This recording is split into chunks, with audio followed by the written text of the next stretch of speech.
এই মুহূর্তের সব থেকে বড় খবরের দিকে নজর রাখতে হচ্ছে বহরমপুর বিধানসভার গুরুদাসপুর অঞ্চলের দরা বাসাগ্রামে বুধবারের উদ্যোগে আয়োজিত হল এক বিশাল পথযাত্রা।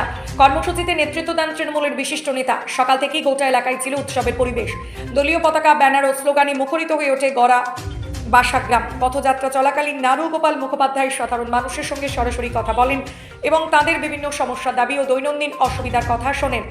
এলাকার উন্নয়ন, পানীয় জল, রাস্তা, স্বাস্থ্য পরিষেবা সহ একাধিক গুরুত্বপূর্ণ বিষয়ে তিনি আশ্বাস দেন এবং একাধিক প্রতিশ্রুতি তুলে ধরেন। তবে এখন দেখার বিষয় প্রতিশ্রুতিগুলি কতটা বাস্তবায়িত হয়। কর্মসূচিতে উপস্থিত ছিলেন বহরমপুর পূর্ব ব্লক তৃণমূল কংগ্রেসের সহসভাপতি, যিনি এলাকায় বুলবুল নামে পরিচিত, এবং দলের অন্যান্য সক্রিয় কর্মীবৃন্দ। তাদের উপস্থিতিতে কর্মীদের মধ্যে বাড়তি উদ্দীপনা লক্ষ্য করা যায়। গড়া বাসাগ্রামের এই পথযাত্রায় সাধারণ মানুষের উপস্থিতি ছিল চোখে পড়ার মতো। স্থানীয় বাসিন্দাদের ভিড় ও উৎসাহ স্পষ্টভাবে প্রমাণ করে দেয় যে এই কর্মসূচি ঘিরে এলাকায় যথেষ্ট সাড়া পড়েছে। নির্বাচনের আগে এই ধরনের কর্মসূচি রাজনৈতিকভাবে যথেষ্ট তাৎপর্যপূর্ণ বলে মনে করছেন বিশ্লেষকরা।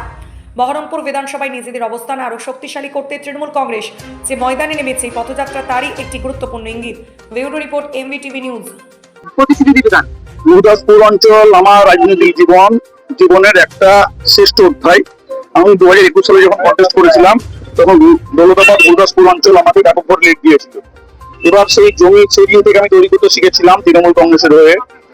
আমি সেই জমি অনেকটা বাড়িয়ে গেছি, চাষ করেছি।